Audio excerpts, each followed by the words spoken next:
हाँ, तो नमस्कार बच्चों, कैसे हैं आप लोग? आशा करते हैं आप लोग अच्छे होंगे और स्वस्थ होंगे, मस्त होंगे, ज़बरदस्त होंगे। तो प्यारे बच्चों, पिछले क्लास में हम लोगों ने एक्सरसाइज 1.2 का एग्जाम्पल देखा था और इस वीडियो में हम लोग 1.2 का एक्सरसाइज हम लोग देखने वाले हैं, ठीक है? तो प्यारे बच्चों, आइए स्टार्ट करते हैं। कहता है निम्नलिखित संख्याओं को अभाज्य गुणनखंडों के गुणनफल के रूप में व्यक्त कीजिए। तो प्यारे बच्चों, इन सभी को हमको अभाज्य गुणनखंड के रूप में व्यक्त करना है। सबसे पहला नंबर जो क्वेश्चन है प्यारे बच्चों, यहाँ से हम हल लिखेंगे और सबसे पहला नंबर जो क्वेश्चन है वो है 140। 140 का प्यारे बच्चों अगर अभाज्य गुणनखंड हम करते हैं तो यहाँ से विभाज्यता का नियम को हम याद रखते हुए आगे बढ़ेंगे।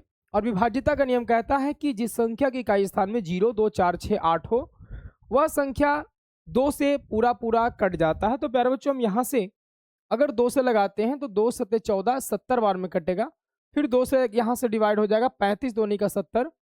अब यहाँ पर इकाई स्थान में 0 नहीं है तो ये लगेगा 5 से 5 सत्ते 35, यानी प्यारे बच्चों 140 का जो अभाज्य गुणनखंड होने वाला है 2 इंटू 2 इंटू 5 इंटू 7, ये इसका अभाज्य गुणनखंड हो गया।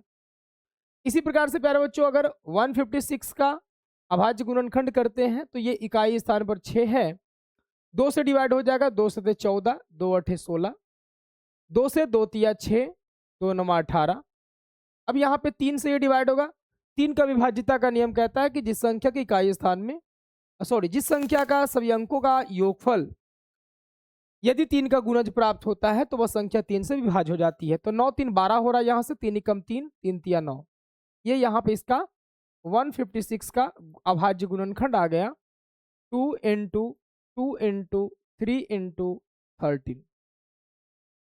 थर्ड नंबर प्यारे बच्चों, ये फर्स्ट नंबर है, सेकंड नंबर था, थर्ड नंबर चलते हैं 3825। 3825 की बात करते हैं। अगर इसको ऐड करते हैं 5 2 7, 7 7 3 10, 10 8 18, 18 3 से कट जाता है, इसलिए इस संख्या को हम 3 से डिवाइड करेंगे। 3 से लगेगा, 3 एकम 3, 3 दूनी 6, 3 सत्ते 21, 3 पचे 15। इसके बाद फिर से हम देखते हैं 7 5 12, 12 3 15 हो रहा है, 3 से डिवाइड हो जाएगा, 3 चौके 12, 3 दूनी 6, 3 पचे 15, 5 4 9 2 11। अब 3 से ये डिवाइड नहीं होगा, अब ये 5 से डिवाइड होगा क्योंकि इसके इकाई स्थान पर 5 है, तो 5 से डिवाइड करेंगे, 5 40, 5 पचे 25, फिर 5 से लगेगा, 17 पचे 85। तो प्यारे बच्चों 3825 का जो अभाज्य गुणनखंड हो गया 3 इंटू 3 इंटू 5 इंटू 5 इंटू 17 हो गया। नेक्स्ट चलते हैं 7429। इसमें प्यारे बच्चों आप देखेंगे इकाई स्थान पर 0 है नहीं, तो ये 2 से डिवाइड होगा नहीं। 3 से देखते हैं, 7 4 11, 11 2 13, 13 9, 13 और 9 हो जाएगा कितना, 13 7 20 और 2 22। ये भी 3 से भी नहीं लगेगा, 5 से लगेगा नहीं। 7 से काटने का प्रयास करते, 7 एकम 7, 0 7 6 के 42, 9 7 से भी नहीं कटेगा। 11 से कटने के लिए तो ये 7 9 9 4 13, 11 से नहीं कट रहा है। ये प्यारे बच्चों आपको कटेगा 17 से। आप 17 से इसको डिवाइड लगाइए, 17 तिया 51, 17 चौके 68, 17 चौके 68। उसके बाद बचेगा 6 62 हो जाएगा, 6 पर 2 62, फिर 17 दूनी 34, 17 तिया 51, 17 तिया 51 और 17 सत्ते 19 से ये कट जाएगा। इसमें अब डिवाइड लगाइए 19 से, 19 से लगाइएगा, 19 दूनी 38, 38 5 19 तिया 57, यानी प्यारे बच्चों इसका जो अभाज्य गुणनखंड आ गया 7429 का 17 गुना 19 गुना 23, ये आपका अभाज्य गुणनखंड यहां से कंप्लीट हो गया। ठीक है, तो प्यारे बच्चों आप इसको अच्छे प्रकार से देख लीजिए। अब आते हैं हम लोग नेक्स्ट क्वेश्चन पे, क्वेश्चन नंबर दूसरा कहता है प्यारे बच्चों कि पूर्णांकों के निम्नलिखित युग्मों के HCF और LCM ज्ञात कीजिए तथा इसकी जांच कीजिए कि दो संख्याओं का गुणनफल बराबर HCF गुना LCM है। आइए हल करते हैं पहला नंबर क्वेश्चन।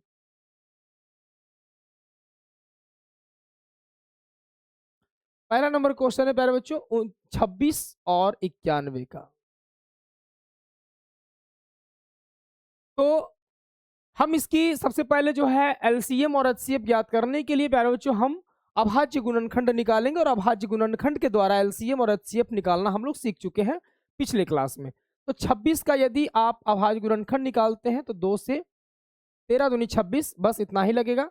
91 का अगर आप निकालते हैं प्यारे बच्चों तो ये आपको 7 से 13 सत्ते 91 हो जाएगा। अगर आप 26 का अभाज्य गुणनखंड 2 इंटू 13 हो जाएगा और 91 का अभाज्य गुणनखंड हो जाएगा 7 इंटू 13।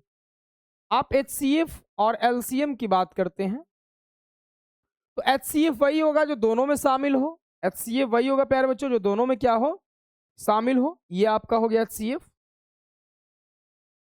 ये रहा आपका एचसीएफ। एचसीएफ हो गया आपका 13। और एलसीएम की बात करते हैं तो ये दोनों मैच कर रहा है उसको भी लेना है और जो नहीं मैच कर रहा है उसको भी लेना है। 13 सत्ते 91 और 91 दूनी का हो जाएगा 182। ये आपका हो गया एलसीएम, ठीक है। फिर जांच करने के लिए कह रहा है कि दो संख्याओं का जो गुणनफल है यानी कि जो दोनों संख्या 26 और 91 क्या एलसीएम गुना एचसीएफ के बराबर है। तो आइए जांच करते हैं।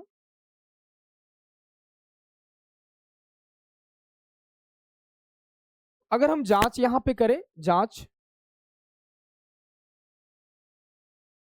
लिखेंगे पहली संख्या, दो संख्याओं का गुणनफल का मतलब हुआ पहली संख्या गुना दूसरी संख्या, पहली संख्या गुना दूसरी संख्या गुना दूसरी संख्या बराबर एलसीएम गुना एचसीएफ। तो प्यारे बच्चों पहली संख्या आपको दिया हुआ 26 गुना 91 कर लीजिए बराबर है एलसीएम आपको 13, सॉरी एचसीएफ आपका 13 है, एलसीएम आपका 182 है, गुना 13 कर लीजिए। अब मल्टीप्लाई करते हैं 26 गुना 91 को, 26 गुना 91 26 हो जाएगा। 9 छक्का 54 के 4 बाकी 5, 9 दूनी 18, 5 23, 6 6 3 2, 2366 इसका आ गया। इसका भी 2366 आना चाहिए प्यारे बच्चों। 182 को मल्टीप्लाई करेंगे 13 से, 3 दूनी 6, 8 24 के 4 बाकी 2, 3 एकम 3 2 5, यहां से आ गया 2 8 और 1, 6 6 8 5 13 3 बाकी 1 2, 2366। अब देखेंगे एलएचएस बराबर आपका क्या आ गया, आरएचएस आ गया। जब एलएचएस बराबर आरएचएस आ गया प्यारे बच्चों तो आपकी ये जांच क्या है, सही है ना। ये प्रश्न आपका क्या है, बिल्कुल सही है ना। तो इस प्रकार से आप इन सारे प्रश्नों को एलसीएम और एचसीएफ निकाल करके आप इसको चेक कर सकते हैं, ठीक है। आइए सेकंड नंबर क्वेश्चन को हम लोग देख लेते हैं। इसको हम लोग कर लेते हैं साइड में। चलिए इसको आप लोग बना लिए, देख लिए, इसको हम साइड में भेज देते हैं, ठीक है।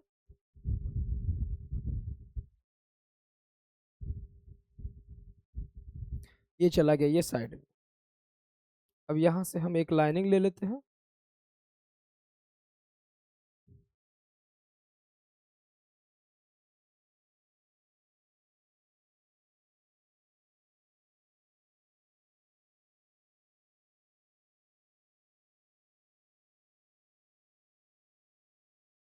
दूसरा नंबर देखिए प्यारे बच्चों, दूसरा नंबर क्या कहता है, 510 और 92 का एलसीएम और एचसीएफ निकालिए और उसकी जांच करिए, ठीक है। तो आइए सबसे पहले 510 का हम निकालेंगे अभाज्य गुणनखंड।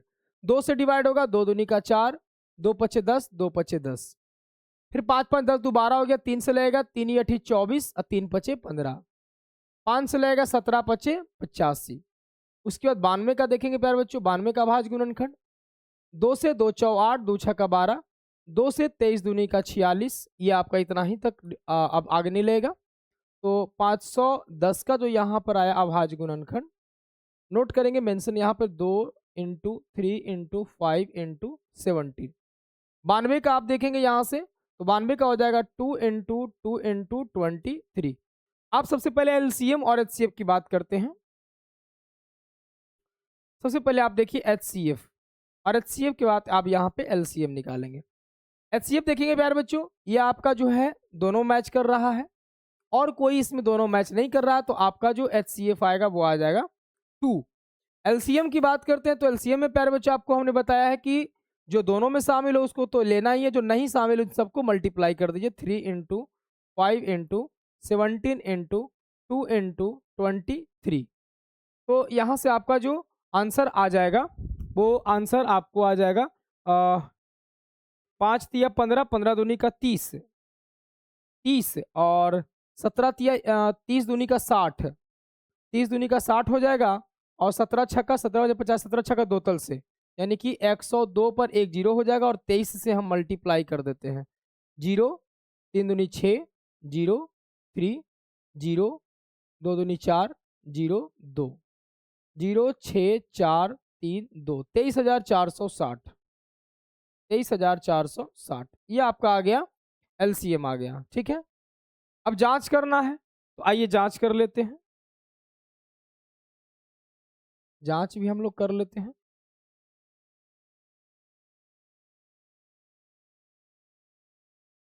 जांच में है प्यारे बच्चों, जांच अगर हम यहाँ पे करते हैं तो जांच में वही काम करेंगे, पहली संख्या गुना दूसरी संख्या बराबर एलसीएम गुना एचसीएफ। पहली संख्या आपको दिया हुआ प्यारे बच्चों 510 गुना दूसरी संख्या आपको दिया हुआ 92, एलसीएम आपको दिया हुआ है 23,460 और एचसीएफ आपको दिया हुआ है 2।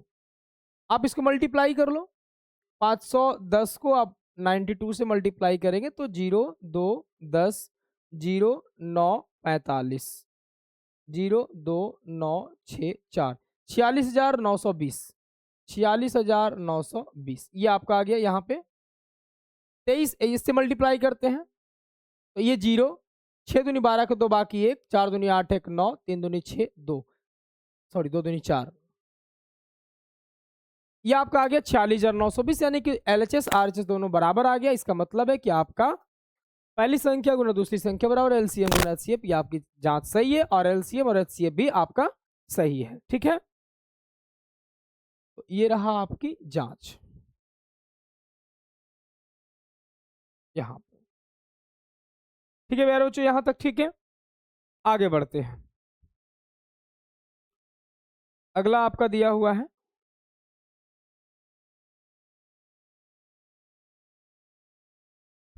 तीसरा नंबर पर चलते हैं प्यारे बच्चों। तीसरा नंबर 336 और 54।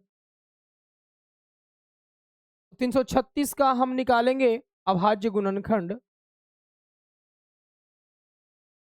2 से यहां से डिवाइड करेंगे, 2 1 कम 2, 2 6 का 12, 2 8 16, 2 8 16, 2 चौके 8, 2 चौ 8, 2 दूनी 4, 2 से 21 दूनी 42, 3 सते 21।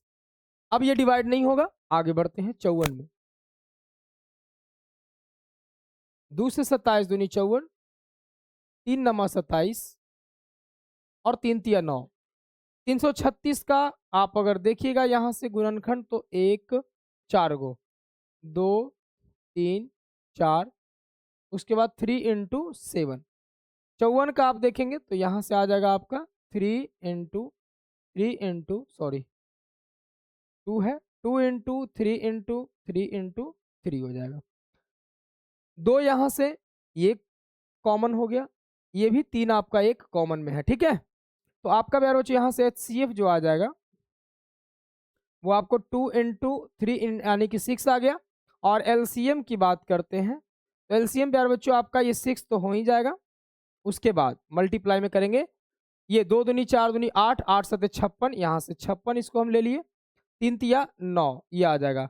अब इसको मल्टीप्लाई कर देना है तो 9 छक्का 54, 54 और 56 को मल्टीप्लाई करना है, 54 और 56 को, 6 जो 24 के 4 बाकी 2, 6 बजे 30 और 2 32, 5 24 के 0 बाकी 2, 5 बजे 25 26 27, 4 2 7 3 10 के 0 बाकी 1 2 1 3, यानी कि 30 24, 30 24।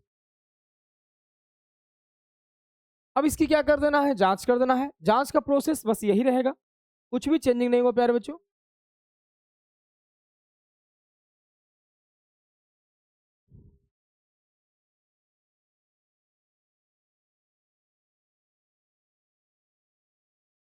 चलिए, तो जांच में वही चीज करना है कि पहली संख्या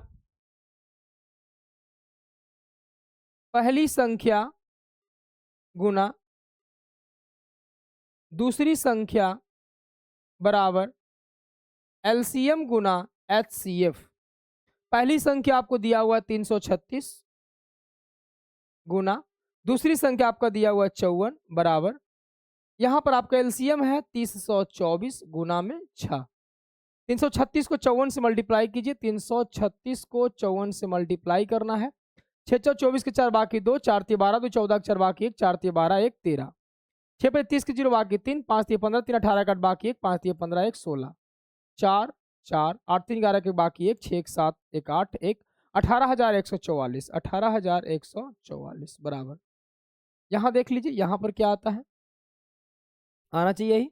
6 4 24 के 4 बाकी 2, 6 दूनी 12 2 14 के 4 बाकी 1, यहाँ से 0 हो जाएगा 1 6 तिया 18 18,144। देखिए प्यारे बच्चों आपका यहाँ पर भी सेम आ गया, बराबर आ गया, यानी कि आपकी जांच क्या है, बिल्कुल सही है, राइट है। ठीक है, देख लीजिए। अगर आप पिछले वीडियो नहीं देखे हैं या आपका भाज्य गुणनखंड और एलसीएम एचसीएफ निकालने नहीं आ रहा है, कुछ अगर समझने में दिक्कत हो रहा है, हालांकि नहीं होनी चाहिए, फिर भी अगर हो रहा है तो आप इसके पिछले जो इसका एग्जाम्पल बताया गया है उस एग्जाम्पल को आप एक बार जरूर देखें, आपको स्पष्ट हो जाएगा। ठीक है, अगले क्वेश्चन की तरफ बढ़ते हैं प्यारे बच्चों। अभाज्य गुणनखंड विधि द्वारा निम्नलिखित पूर्णांकों के एचसीएफ और एलसीएम ज्ञात करें। इसके पिछले जो क्वेश्चन था उसमें 2 टर्म थे, यहाँ पर 3 टर्म है। तो चलिए आइए देखते हैं, इसको भी उसी प्रकार से सॉल्व करेंगे। 12 15 और 21 का 12 का अभाज्य गुणनखंड निकाल देंगे। 12 15 और 21, तो 12 का अगर अभाज्य गुणनखंड आप यहाँ पर निकालेंगे तो आपका आएगा 2 6 का 12 2 तिया 6। 15 का आप अगर देखेंगे प्यारे बच्चों तो 15 का आपका आ जाएगा 3 5 15 और 21 का आप अगर निकालेंगे तो यहाँ से आएगा 3 7 21। ओके, तो 12 का आप अगर यहाँ पर लिखेंगे 2 × 2 × 3, 15 का आप लिखेंगे 3 × 5 और 21 का आप लिखेंगे 3 × 7। एचसीएफ की बात हम यहाँ पे करते हैं, एचसीएफ फिर एलसीएम की बात करते हैं। एचसीएफ में प्यारे बच्चों वही सिस्टम अपनाना है, इसमें तीनों में कॉमन अगर होगा, तीनों में यदि कॉमन होगा उसको यहाँ पे लेना है। ठीक है, ये कॉमन रहा 1 3, तो ये 3 हमारा हो जाएगा एचसीएफ। एलसीएम की बात करते हैं तो एलसीएम में ये तीनों में कॉमन है उसको तो लेना ही है, जो नहीं कॉमन है उन सबको भी लेना है। 2 × 2 × 5 × 7, 7 5 35, 7 5 35, 35 दूनी 70, 70 और 3 दूनी 6 हो जाएगा, 7 6 42 यानी कि 420 हो जाएगा। ये रहा प्यारे बच्चों इसका एलसीएम और एचसीएफ, बस इतना ही। 3 संख्या वाले का हम लोग जांच नहीं कर सकते हैं, 3 संख्याओं का जांच नहीं होता है। 2 संख्या होता है तो पहली संख्या गुना दूसरी संख्या बराबर एलसीएम गुना एचसीएफ, हम इस प्रकार की जांच करते हैं। 3 संख्याओं में जांच नहीं होता है। आगे बढ़ते हैं, तो दूसरा नंबर प्रश्न पर चलते हैं।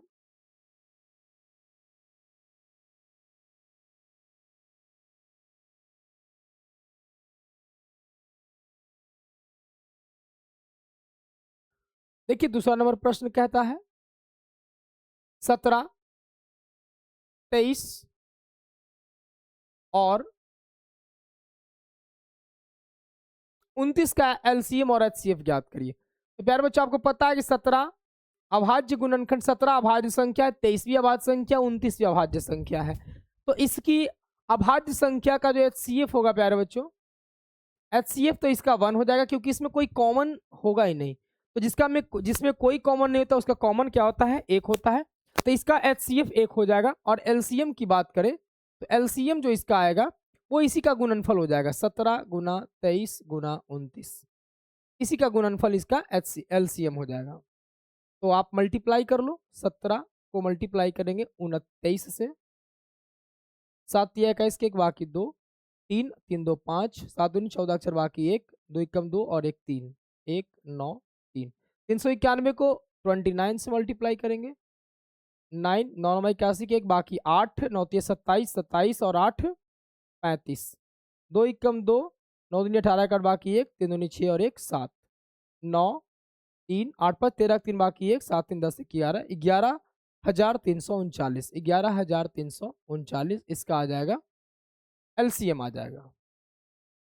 ये रहा प्यारे बच्चों, अगर किसी भी संख्या में कोई उभयनिष्ठ नहीं है तो उसका एचसीएफ 1 होता है और एलसीएम उसी का मल्टीप्लाई कर देंगे तो हमारा एलसीएम आ जाएगा।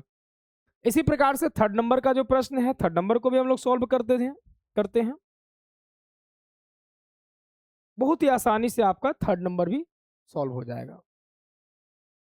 थर्ड नंबर कहता है 8, 9 और 25, 25 का 8 का अभाज्य गुणनखंड आप निकालोगे 2, 2 चौका 8, 2, 2 दूनी का 4, 9 का आप अगर निकालोगे प्यारे बच्चों 3, 3 तिया 9 और 25 का आप अगर निकालोगे तो ये हो जाएगा 5 पचे 25। 8 का अभाज्य गुणनखंड लिखोगे 2 इंटू 2 इंटू 2, 9 का लिखोगे 3 इंटू 3, 25 का लिखोगे प्यारे बच्चों तो 5 इंटू 5। फिर से वही प्रोसेस, अगर एचसीएफ की बात करते हैं, एलसीएम की बात करते हैं, तो एचसीएफ में वही जो तीनों में कॉमन हो, तो तीनों में कॉमन तो कुछ दिख नहीं रहा है, अगर नहीं दिख रहा तो इसका एचसीएफ हो जाएगा 1। और एलसीएम में क्या होगा, सभी को मल्टीप्लाई कर दीजिए, वही आपका क्या हो जाएगा, एलसीएम हो जाएगा। यहां से हो गया 8, यहां से हो गया 9 और यहां से हो गया 25। ठीक है, 25 8 200 और 200 में 9 दूनी 18, यानी कि हो जाएगा आपका 1800। ये प्यारे बच्चों आपका यहां से एलसीएम और एचसीएफ आ गया। मेरे ख्याल से कोई दिक्कत नहीं होनी चाहिए, बिल्कुल आपको समझ में आ रहा होगा अच्छे प्रकार से। तो नेक्स्ट क्वेश्चन हम लोग देखते हैं, फोर्थ नंबर कहता है एचसीएफ 306 657 बराबर 9, यानी दो संख्या आपको दिया, पहली संख्या दूसरी संख्या और इसका एचसीएफ 9 दिया हुआ है, तो एलसीएम इन दोनों का क्या होगा ये आपको ज्ञात करना। तो प्यारे बच्चों आप यहां पर देखेंगे, सबसे पहला चीज आपको दिया क्या है वो लिखिए आप। दिया आपको एचसीएफ पहली संख्या, पहले यहां पर देखिए पहली संख्या, यहां लिख लीजिए एचसीएफ दिया है, हल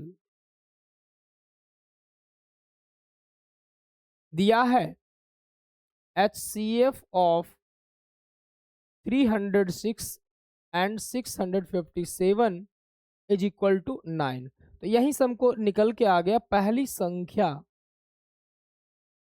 इज इक्वल टू 306, दूसरी संख्या इज इक्वल टू 657। आपको ज्ञात करना है LCM of 306 and 657 is equal to what. आप प्यारे बच्चों यहां पर क्या करोगे, पहली संख्या आप लगाओगे, यहां से सूत्र लगाओगे क्या, पहली संख्या गुना दूसरी संख्या is equal to LCM into HCF. पहली संख्या आपका क्या है 306 है इंटू 657, दूसरी संख्या एलसीएम आपको एचसीएफ दिया हुआ है 9, एलसीएम नहीं पता है, तो यहां से हो जाएगा 306 into 657 y 9 is equal to LCM. Cut करिए, कट होता है 9 तिया 27, 9 चौ 36, 9 तिया 27, 9 चौ 36, यानी कि 657 को 34 से मल्टीप्लाई करना है प्यारे बच्चों। यहाँ से 7 चौका 28, बाकी 2, 5 चौ 20, 2 22, बाकी 2, 6 चौ 24, 25 26, 7 तिया 21, बाकी 2, 5 तिया 15, 16 17 के साथ बाकी 1, 6 तिया 18, 1 19, 8 3, 7 चौ 13, 3 बाकी 1, 9 2 11, 12 बाकी 1 2, 22,338, 22,338, 22,338 इज इक्वल टू एलसीएम, इसलिए LCM is equal to 22,338 answer. ये आपका आंसर हो गया, क्लियर। ठीक है, बस यही काम करना है और इसमें कुछ करना नहीं था आपको। आशा करते हैं अभी क्वेश्चन बहुत आसानी से आपको समझ में आ गया होगा। नेक्स्ट पर आते हैं, कहता है जांच कीजिए कि क्या किसी प्राकृत संख्या n के लिए संख्या 6 पे पावर n अंक 0 पर समाप्त हो सकती है। जैसा कि हम लोग प्यारे बच्चों एग्जाम्पल में देखे थे कि हमने बताया था आपको कि लिखेंगे हम जानते हैं कि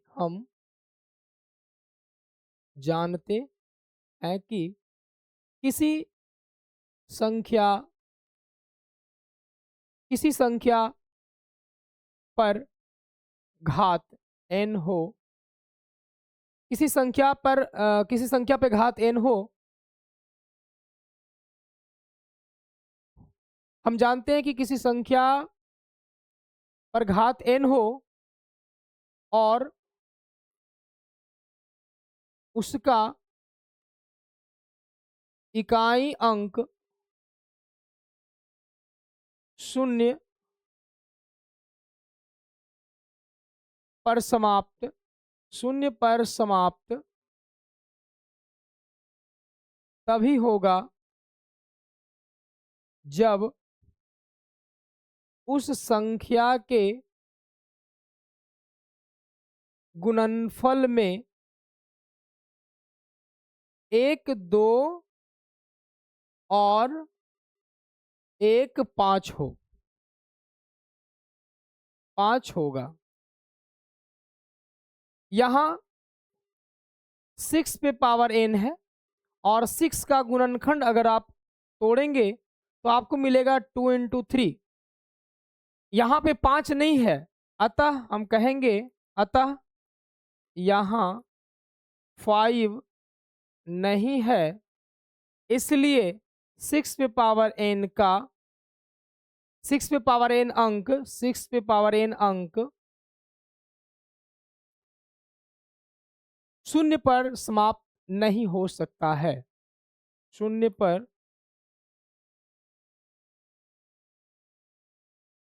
समाप्त नहीं हो सकता है।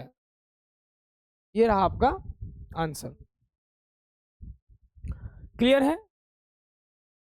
नेक्स्ट क्वेश्चन देखिए, ये कह रहा है प्यारे बच्चों, व्याख्या कीजिए कि 7 गुना 11 गुना 13 प्लस 13 और 7 गुना 6 गुना 5 गुना 4 गुना 3 गुना 2 गुना 1 प्लस 5 भाज्य संख्याएं क्यों है।